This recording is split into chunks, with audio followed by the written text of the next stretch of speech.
है film makers and producers and actors जो as a creative लोग हैं, ये लोग मतलब हम लोग रिस्क नहीं ले रहे हैं। जितने हमारे यहाँ पे जो पॉपुलर एक्टर है उनको नीचे आना पड़ेगा कॉस्ट लेके। अगर वो नहीं आएंगे तो डायरेक्टर्स उनके पास जाने वाले नहीं हैं। टीम वर्क की ज़रूरत है। तो ऐसे माहौल में जस्ट ओनली डायरेक्टर नहीं, आपके जो एक्टर्स हैं, प्रोड्यूसर्स हैं, राइटर्स हैं, सो हर डिपार्टमेंट को एक साथ में आना पड़ेगा कि हाँ बॉस, हम इस फिल्म को बनाना चाहते हैं। एक जो है दो कारण है, दो बहुत इम्पोर्टेंट कारण है, वो हमको देखना होगा। सबसे पहला कारण तो मैं बोलूँगा कि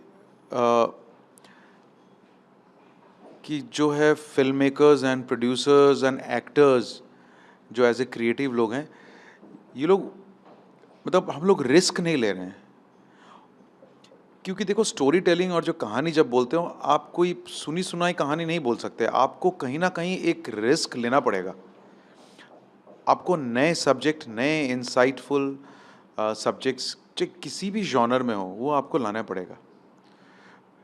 तो इंडस्ट्री थोड़ी डरी हुई है। मतलब मैं जिनसे भी मिलता हूँ सब डरे हुए हैं कि क्या वर्क करेगा, क्या नहीं वर्क करेगा। तो मैंने बोला ऐसे तो इंडस्ट्री चलने वाला है नहीं। क्या वर्क करेगा इसका तो किसी के पास कोई जवाब तो है नहीं। तो पूरी इंडस्ट्री जो है, कहीं ना कहीं मैं जहाँ भी जा रहा हूँ एक डर का माहौल है कि producers, what is working and what is not working. वैसे ये आज का डिबेट तो है नहीं, ये तो लंबे समय से चले आ रहा है। बट अभी तो और एकदम एविडेंटली दिख रहा है कि लोग डरे हुए हैं, बिकॉज ऑडियंस का बिहेवियर पैटर्न भी चेंज हुआ है। अब देखिए, ये जो एक कन्फ्यूजन है, इसमें से तो चल रही है इंडस्ट्री। बट मुझे लगता है इसको निकालने के लिए एक ही सोल्यूशन है कि फिल्म मेकर्स को और प्रोड्यूसर्स को, एक्टर्स को, इन सबको हिम्मत से फिल्म बनानी पड़ेगी, कहानी बोलना पड़ेगा आपको। एंड अगर आप कहानी बोल सकते हैं उसी हिम्मत के साथ, तो I am very sure that the audience will come back and वो थिएट्रिकल एक्सपीरियंस लेगी ज़रूर। इतनी सारी बातें हो रही हैं। आपने भी कहा था इसके पहले कि आप भी जब लोगों से इंटरव्यू लेते हैं और जाते हैं कि देखिए, मैं उस बारे में कुछ बोलूँगा नहीं, लोगों का पर्सनल एंटोराज क्या होता है और क्या चार्ज कर रहे हैं। लेकिन इतना श्योर है कि जितने हमारे यहाँ पे जो पॉपुलर एक्टर है उनको नीचे आना पड़ेगा कॉस्ट लेके। अगर वो नहीं आएंगे तो डायरेक्टर्स उनके पास जाने वाले नहीं हैं। ये तो होने वाला है श्योर। क्योंकि उस कॉस्ट पे, जिस कॉस्ट पे फिल्म बननी चाहिए, और एक बड़ा एक्टर जो अमाउंट जो डिमांड करता है, और उसके अलावा जो उसके खर्चे होते हैं, क्योंकि इस वक्त हमको फिल्म बनाना है कॉस्ट के अंदर। अगर आप वो बनाओगे तो आप अपना जो कहानी है, अपनी जो कंटेंट है, वो बोल पाओगे। तो वो तभी बोल पाओगे जब उसका कॉस्ट कम हो सकती है। प्रोडक्ट का जो कॉस्ट है, अगर हम इसको प्रोडक्ट मान लें कोई भी, उसका कॉस्ट जो है उसको कम चाहिए करना होगा अगर आप उसको चलाना चाहते हो। मीन्स अगर आप चाहते हैं कि ऑडियंस आके उसको देखे, सो जहाँ ज़रूरत है वहाँ ज़रूर आप एक्सपेंसिव होइए। कोई आपको ऐसा कोई शॉट चाहिए जिसको आपको डायरेक्टर का विजन है कि नहीं, मुझे इस शॉट के लिए मुझे वेट करना है, इस शॉट को मुझे वैसे ही लेना है जैसे मैंने सोचा था, उसके लिए आप खर्चा करें। जो शायद ऑडियंस देखना पसंद करेगी कि अच्छा, हम डायरेक्टर का विजन देखते हैं, क्या किया है इस डायरेक्टर ने। अब डायरेक्टर अगर ये लग जाए कि मैं फिल्म की कॉस्ट कैसे कम करूं क्योंकि उसका पैसा उधर जा रहा है, और काटना शुरू कर दे फिल्म को इधर से उधर से, कॉस्ट कटिंग, तो उसकी विजन कहाँ जाएगी। तो ये प्रॉब्लम तो पूरी इंडस्ट्री डिस्कस कर ही रही है, आपको भी मालूम है। एक ही सोल्यूशन है, इन सब एक्टरों को नीचे आना पड़ेगा, अदरवाइज लोग डायरेक्टर्स इन एक्टर के पास जाएंगे ही नहीं। बिल्कुल सही कह रहे हैं कि जो एक कैरेक्टर आपका कॉमन मैन प्ले कर रहा है, शायद वो कपड़े आप संडे मार्केट से भी खरीद के उसको बना सकते हो, जो आम आदमी जिंदगी में अपना काम करता है, उस वक्त उस कैरेक्टर को डिजाइनर क्लोथ चाहिए। मैंने तो ऐसे भी किया है कपड़ों के लिए। मैंने कहा है अपने घर से लेके आइए। यूज्ड कपड़े हमने मंगाए हैं, क्योंकि कपड़ा दिखने के लिए भी यूज्ड होना चाहिए। कभी कभी कुछ एक्टर बोलते हैं नया कपड़ा लेके उसको यूज्ड बनाओ। मैंने बोला नहीं बस, वो दिखता नहीं है, वो घिसा हुआ दिखता है। अगर यूज्ड कपड़े होते हैं तो यूज्ड कपड़े होते हैं। एक्टर, हमने थिएटर में ऐसे किया हुआ है। हम घर से जो यूज्ड कपड़े हैं वो पड़े हैं, अगर जहाँ नए कपड़े ज़रूरत हैं वहाँ नए कपड़े पहनेंगे। हर शॉट पे तो नए कपड़े नहीं पहन सकते। ऑफ कोर्स ऐसे आप पैसे बचाते हो, और ऐसे पैसे बचा के फिल्म की कॉस्ट कम करते हो आप। मैं आपसे मिलने का मेरा मकसद भी ये था कि मुझे याद है आपने विकी डोनर बनाई थी और बहुत कम बजट में उस फिल्म को बनाया था। बहुत कम, मतलब सोच भी नहीं सकते। मुझे याद है दिल्ली में हम 30 दिन एक फार्म हाउस पे शूट किए थे और आयुष्मान अपने कैरियर स्टार्ट कर रहे थे जी और शायद वो शादियों में जो कैटरिंग होती है वैसे कैटरिंग का इंतजाम करके, मतलब वो ना कोई सुपर एक्सपेंसिव फूड आ रहा था, ना सुपर लग्जरी होटल थे, जी ना कोई ऐसी गाड़ियाँ उसमें यूज हुई, मगर कंटेंट अगर अच्छा है, अगर राइटिंग अगर अच्छी है, मेरे ख्याल आप उसी फिल्म के विनर थे। लेकिन मैं नीरज जी आपको बताऊं, ऐसे करते हुए भी, ऐसे कॉस्ट कटिंग करते हुए भी सब लोग खुश थे, करेक्ट करेक्ट, वही मैं बोल रहा हूँ। अनहैप्पी नहीं थे कोई, मतलब है ना। पब्लिक भी खुश है, मेकर भी खुश है, आर्टिस्ट भी खुश है। जी, अनु कपूर जी के साथ हम लोग कर रहे थे। हम लोग सब बैठ के वही गार्डन में पुराने स्टाइल से खाना खाते थे, टेबल लगा है, जी, नो वैनिटी वैन्स की, हाँ सब वैन में सी चले गए। इसमें एक टीम वर्क की ज़रूरत है। हाँ, तो ऐसे माहौल में जस्ट ओनली डायरेक्टर नहीं, आपके जो एक्टर्स हैं, प्रोड्यूसर्स हैं, राइटर्स हैं, सो हर डिपार्टमेंट को एक साथ में आना पड़ेगा कि हाँ बॉस, हम इस फिल्म को बनाना चाहते हैं और इसको हम इस कॉस्ट में बनाना चाहते हैं। अगर हम लोग बोलते हैं, अगर अगर प्रोड्यूसर बोलें कि चलो हम इस कॉस्ट में बनाना चाहते हैं, तो सबको सामने आना पड़ेगा उसके लिए। कोई एक डिपार्टमेंट अगर उसमें से लीप कर जाए तो आपकी कॉस्ट ख़त्म हो जाएगी वहाँ पे। और हमारे यहाँ पे सबसे ज़्यादा कॉस्ट जो है उल्टे जगह जाता है। लेकिन हमारे साथ ऐसा नहीं हुआ है। हमने जितने भी फिल्में बनाई आज तक, मैंने मी एंड रॉनी ने जो बनाए हमने फिल्में, हमने कॉस्ट कहीं ऊपर नहीं जाने दिया, जिस वजह से हमारी कंप्लेंट्स भी कम है। और हमारे पास एक्टर भी ऐसे ही आए हैं जिनको मालूम है कि हम लोग ये राइजिंग सन की फिल्म्स कर रहे हैं, शुजित दा के साथ फिल्म कर रहे हैं, इसमें कॉस्ट ज़्यादा नहीं होगा फॉर श्योर। और हमारा यूनिट भी ऐसा है, कोई दिखावे वाला यूनिट आपने देखा होगा, हमारे यहाँ दिखावे वाला है ही नहीं कोई चीज़। हम लोग काम से काम मतलब रखते हैं, शूटिंग करते हैं और चले जाते हैं। इस वजह से हम लोग अभी भी अपने तरह का फिल्म बना पा रहे हैं हम लोग। मेरी लास्ट फिल्म थी आई वॉन्ट टू टॉक, वो भी उतनी ही रिस्की फिल्म थी, लेकिन हमने बनाई वो फिल्म।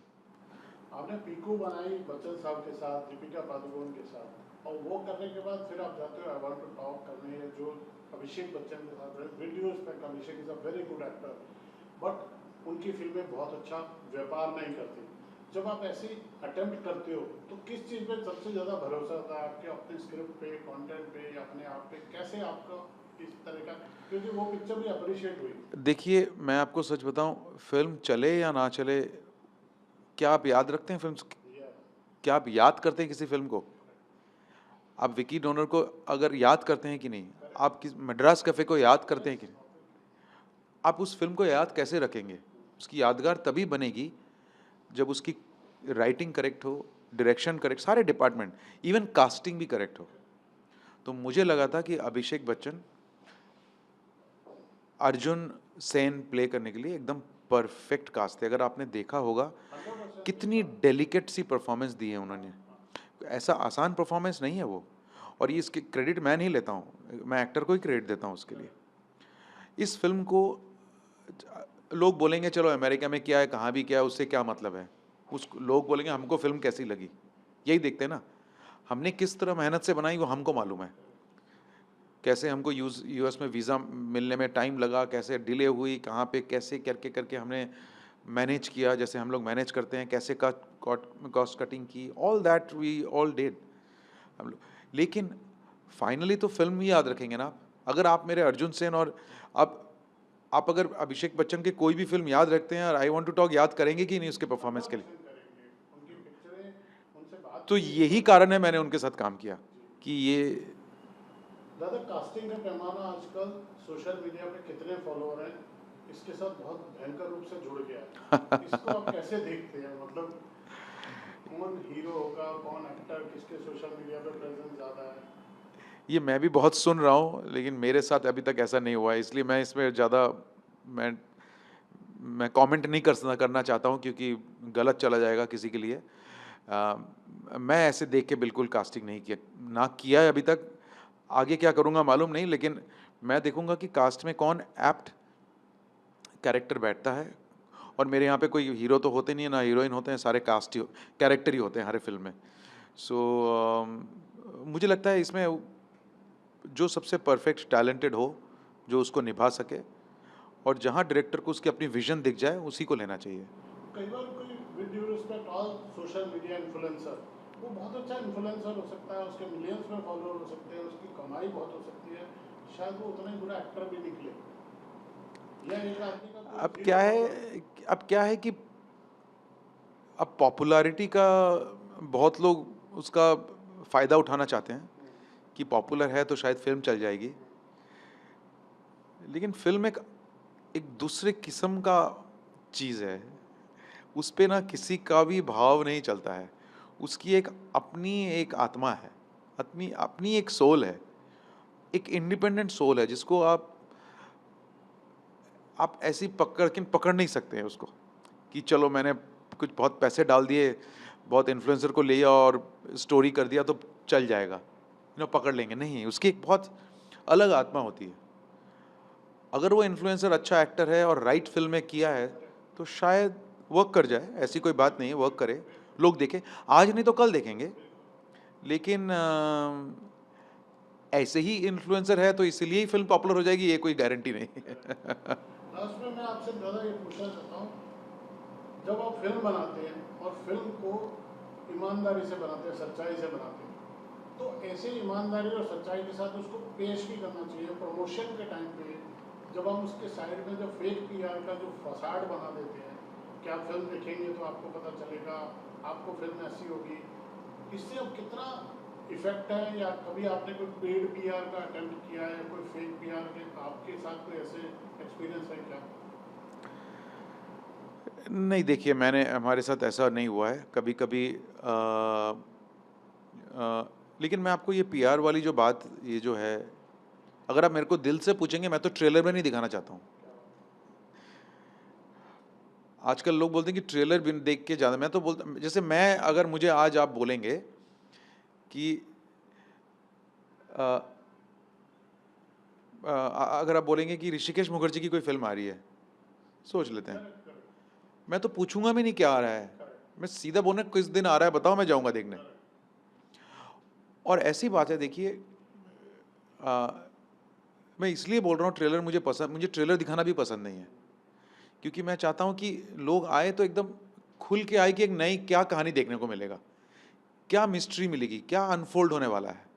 वैसे मैं तो वो विचार रखता हूँ। आगे से तो मैं सजेशन दूंगा, और मैं और मेरे प्रोड्यूसर ये सोच रहे हैं कि ट्रेलर भी नहीं दिखाते हैं, एक पोस्टर दिखाएंगे, बोलेंगे ये फिल्म आ रही है हमारी, हमारी पुरानी फिल्मों के सारे आप देख लो क्या रैपो है, आ जाओ फिल्म देखने, देखते हैं क्या होता है उसमें। वो भी ट्राई करना चाहिए बिल्कुल।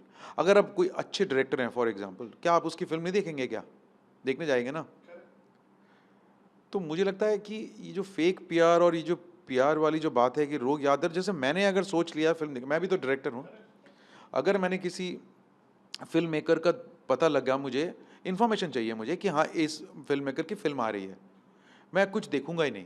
मैं तो कोशिश करता हूँ ट्रेलर भी ना देखूँ, सीधा मैं फिल्म देखूँ, ताकि मेरे लिए वो जो एक्सपीरियंस रहे ना, वो मेरे लिए ही रहे एकदम फ्रेश।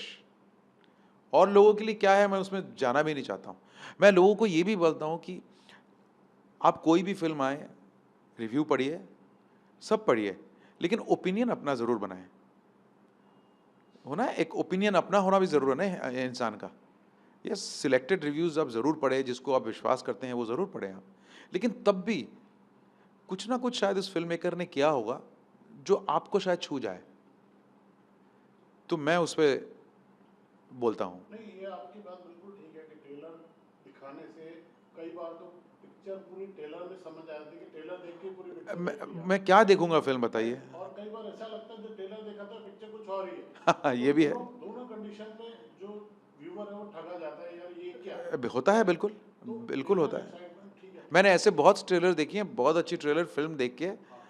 हाँ, तो इसीलिए मैंने उसके बाद से ट्रेलर देखना ही, मतलब कौन फिल्म आ रही है, किसकी फिल्म आ रही है। अगर पहली फिल्म है, क्या फिल्म है, किस सब्जेक्ट पे है, उस पर मैं ट्रेलर देख लेता हूँ। लेकिन मैं मोस्टली कोशिश करता हूँ, मैं अपनी फिल्म के लिए ये बोलूँगा कि मैं इसके बाद ट्रेलर शायद नहीं दिखाऊँ। और मैं क्यों आपसे ये बात कर रहा हूँ कि बदलता दौर ये है कि फिल्म 2 दिन पहले 3 दिन पहले रिव्यूअर को दिखाई जाती थी, एक शोज रखे जाते थे। मैं तो 4-5 दिन पहले दिखा देता हूँ। माने आप जैसे मेकर हैं 10 दिन पहले दिखा सकते हैं, क्योंकि अभी तो एम्बार्गो, इतने दिन में रिव्यू नहीं डालना है, सोशल मीडिया पे नहीं डालना है, मैं सिर्फ ये क्यों पूछ रहा हूँ दादा कि जो रिव्यूअर हैं उनकी गिनती 8, 10, 15, 20, 25, 50 शायद अब 100 हो गई हो इन्फ्लुएंसर के ज़माने में, उनका कनेक्शन कहीं ना कहीं वो पब्लिक से भी है। तो रिव्यूअर ये नहीं बोलता कि ये फिल्म अच्छी है या बुरी है। देखिए, मेरा कहना रिव्यूअर को लेके दूसरा चीज़ जी है। जी। मेरा कहना है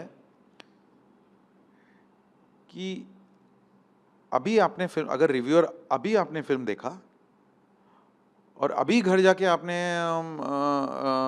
एक रिव्यू लिख दिया, ऐसा नहीं होना चाहिए। होना क्या चाहिए कि रिव्यूअर को जैसे फिल्म दिखाओ, उसको भी समय देना चाहिए कि वो भी जाके घर पे उस फिल्म को अपने में ढाले, वो सोक इन करे कि क्या फिल्म ने बात की, क्या अच्छी लगी, क्या हम इस फिल्म को कैसे सेलिब्रेट करें, इस फिल्म को कैसे डिस्कस करें। तो एक मतलब रिव्यूअर्स को, जो सीरियस रिव्यूअर्स हैं, मुझे लगता है उनको इसलिए पहले दिखाना चाहिए ताकि उनको भी समय मिले सोचने के लिए कि फिल्म को कैसे देखें। आजकल तो फिल्म्स बाहर निकलते हैं और कहीं कहीं ऐसे रिव्यू कर देते हैं, उसके बाद शायद समझ में आया क्या। इंटरवल से भी लाइव चल रहा होता है इंटरवल। मुझे लगता है वो गलत है। अगर आप सीरियसली रिव्यू करना चाहते हैं तो आप एक फिल्म को देखें, समझें, उसको थोड़ी देर अपने अंदर रखें, फिर रिव्यू करें। तो ये होना चाहिए रिव्यू, स्पेशली रिव्यूअर्स को दिखाने के लिए। मैं तो इसी वजह से दिखाता हूँ ताकि वो सोच सके, समझ सके, अंडरस्टैंड कर सके। कहीं ऐसे ही फटाक से कुछ बोल दे और बाद में लगे कि नहीं यार, ये तो हमने गलत बोल दिया, आपकी फिल्म के क्योंकि वो बारे फिल्म में को तो हानि भी करती है ना। आपकी फिल्म के बारे में किसी ने कुछ बहुत बुरा लिखा, वो आपको कितना इफेक्ट करता है as a film maker, as a director. देखिए, अब मुझे उसका बुरा नहीं लगता है। अब मुझे एक ही चीज़ का बस बुरा लगता है, कोई अगर, कि देखिए फिल्म तो मैंने बनाई है ना, जिम्मेदारी मेरी है। तो होता है ना, आप छोटे बच्चे को कभी क्लास में कंपेयर नहीं करते हो, यार तेरा वो बच्चा ना ये तेरे से बेटर है। अब माँ बाप भी कहते हैं देखो वो लड़का तेरे से अच्छा है।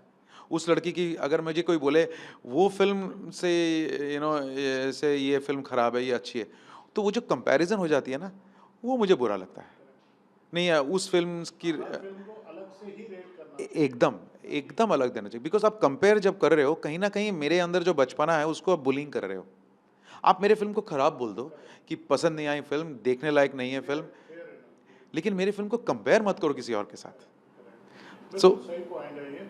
आप ये बताइए कि अगर एक रिव्यूअर अपना ओपिनियन रखता है सामने और उसको फिर 4 स्टार देने की बजाय वो 3 स्टार देता है और फिर पीआर एजेंसी से फोन आता है सर इसको 4 स्टार कर दीजिए, उसको आप कैसे देखते हैं? नहीं जी, इसमें मैं तो विश्वास नहीं करता हूँ ना। मैंने आज तक कैसे किसी, मैंने तो नहीं किया, अभी तक किसी से बात नहीं किया है।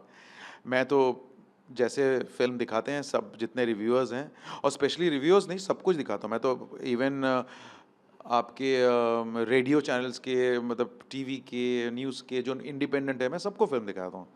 आई वॉन्ट टू टॉक तो मैंने कम से कम 7-8 दिन पहले दिखाना शुरू किया। करेक्ट। आपको पता है आपके जर्नलिस्ट के बायकॉट तक हो रहे हैं, मतलब उनको नेक्स्ट फिल्म में बुलाया नहीं जाता अगर आपने किसी फिल्म की बुराई कर दी। तो जो ये कंट्रोल है, अगर फिल्म अच्छी है तो अगर किसी ने बुरा लिख दिया, फिल्म अच्छी है वो वर्क करती है।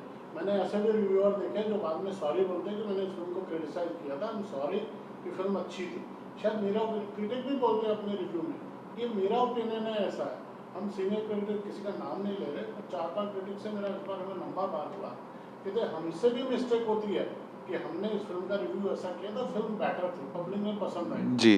और उन रिव्यूअर का क्या, वो ऐसा मुझसे क्रॉस क्वेश्चन करते हैं कि जिन्होंने फिल्म देखी भी नहीं और 4-4 स्टार करके अगले दिन अखबार में फुल पेज ऐड आता है 4 स्टार 4 स्टार 4 स्टार। देखिए नीरज जी, ये तो मैंने सुना है, मैंने तो अपने लिए, बिकॉज मेरे को, मैं बॉलीवुड से ज़्यादा घिसा भी हुआ नहीं हूँ उस तरह से।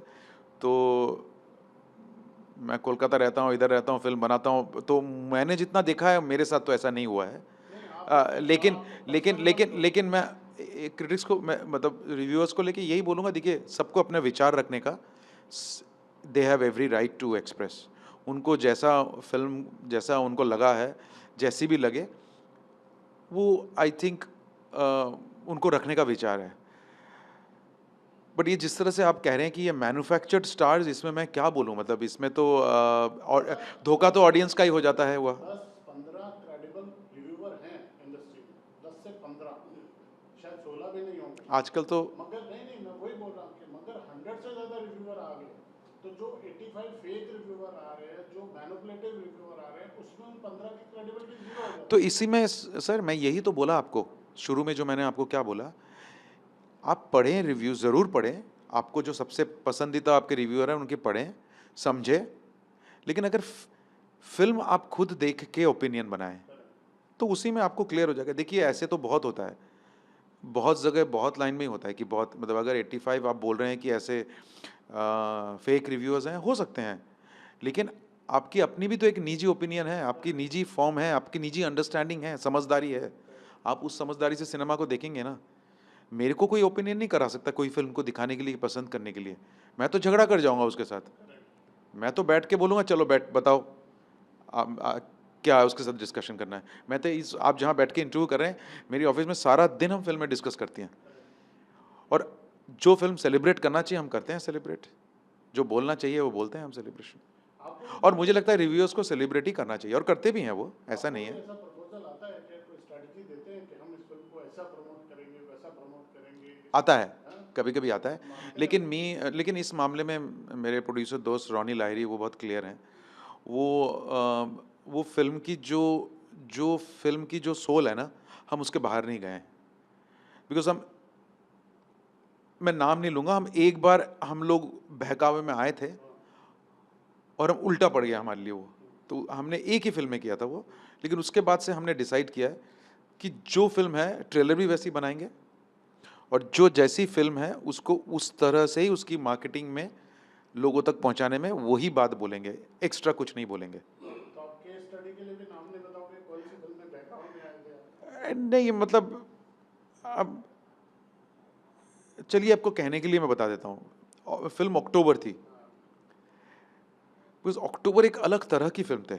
बहकावे में हम नहीं आए थे, मतलब हम बहकावे में नहीं आए थे, हमको लगा था कि शायद उसको, लेकिन उसमें हमको ये सीख मिली कि फिल्म जैसा है आपको वैसा ही ऑडियंस मिलता है। ऐसा नहीं है कि आपको कोई एक्स्ट्रा मिल जाएगी ऑडियंस, आपकी जैसी फिल्म है वैसी ऑडियंस मिल जाती है। उस फिल्म से मुझे सीख मिला, और उसके बाद से हमने जो भी फिल्में की, उसके पहले भी हैं, लेकिन हमने कभी बड़ा वो ओनली उस फिल्म में हमको लगा था कि शायद हम और वाइडर ऑडियंस तक जा सकते हैं, लेकिन मेरे को ये सीख मिला नहीं, जैसा आपका सिनेमा है ऑडियंस भी वैसा। जिस तरह के फिल्म मेकर हैं, बहुत इंटरेस्टिंग कास्टिंग हुई थी वरुण धवन की, वो भी एक किस्सा है। मुझे नहीं लगता कि वरुण धवन और आपका कॉम्बिनेशन कुछ बना, कैसे बना वो एक आपने किस्सा ऑफ द रिकॉर्ड बताया था, मैं चाहूँ कैमरे पे आप बताएं वरुण की कास्टिंग कैसे हुई थी आपके बारे में?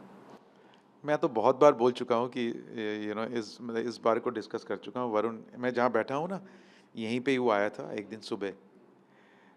तो सुबह आ गया वो कि मैं आपसे मिलना चाहता हूँ, बहुत बार बोल रहा था मेरे को मिलना है, मेरे को मिलना है। तो और हम लोग तब अक्टूबर लिख रहे थे, तो मैं, रॉनी, जूही, हम लोग मिलकर सब डिस्कशन कर रहे थे, लिख रहे थे तब लोग, सोच भी रहे थे कौन करें, ऑडिशंस भी चल रही थी, पूरे इंडिया में चल रहे थे किसको करेंगे।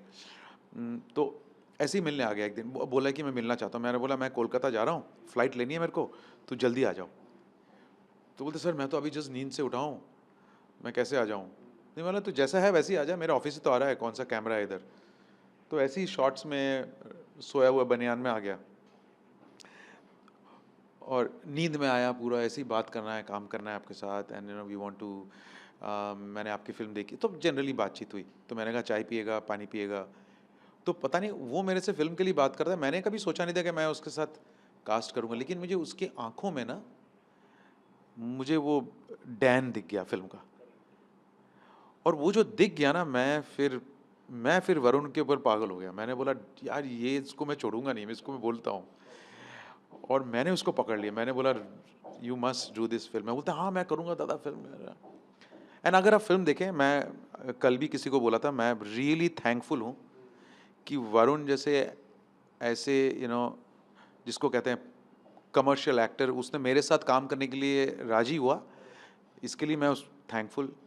एंड दूसरी बात ये मानना पड़ेगा कि वरुण ने जो परफॉर्मेंस दी है अक्टूबर में, ये क्रेडिट उसको जाता है।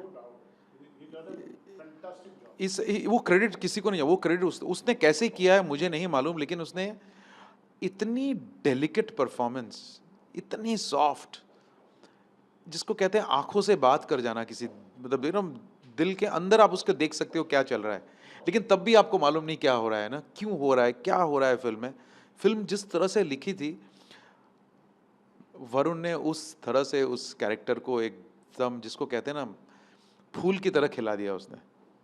एंड ये क्रेडिट वरुण को जाता है। I think extraordinary performance. दादा आप एक मैसेज तो दे दो मुझे लास्ट में इंडस्ट्री के लिए, जो सारा दिन ब्रांडेड पहन के घूमते हैं, एक्टर हर तरह से सजे धजे तैयार रहते हैं, उनको अपने कपड़ों पे, टैप्स पे, इन चीज़ों पे ध्यान देना चाहिए या? मैं सारे एक्टर को, उन एक्टर को यही बोलूँगा, नीचे आके फिल्में करो, कहानी बोलो। नहीं तो ना हम मतलब ना आपके साथ काम कर पाएंगे, और उसमें इंडस्ट्री का ही लॉस होने वाला है। अगर इंडस्ट्री को कहीं पहुंचाना है, अपने कॉस्ट नीचे करो सबसे इम्पोर्टेंट, और डायरेक्टर पे विश्वास करो। मुझे बीच में इसको मैं ऐड करूंगा, जोड़ूंगा। दादा एक स्क्रिप्ट की क्या कीमत होती है अप्रॉक्सीमेटली? मैं जरूरी नहीं आप उसे फिगर में उस तरह से कोटेड, मैं इसको कंपेयर करना चाहता हूँ कि आर्टिस्ट के स्टाफ को आप एक कितना पे करते हैं और एक राइटर को कितना पे करते हैं, इसका एक कंपैरिजन नहीं, मैं पेमेंट्स के लिए बताऊंगा। मैं इतना कह सकता हूँ, अगर आप सिनेमा, कोई भी एक्टर, उसके पास अगर राइटर और डायरेक्टर आना बंद हो जाए, पहुंचना बंद हो जाए, तो आप सोच सकते हैं ना क्या होता है। मतलब बिकॉज आप मानिए, एक फिल्म जो है, उसकी जो रीढ़ है, वो स्पाइन जो है, वो स्क्रिप्ट ही है। अगर स्क्रिप्ट है तो फिल्म है, अगर स्क्रिप्ट नहीं है, ना एक्टर है, ना डायरेक्टर है, ना फिल्म इंडस्ट्री है, ना कुछ है। स्क्रिप्ट ही सब कुछ है।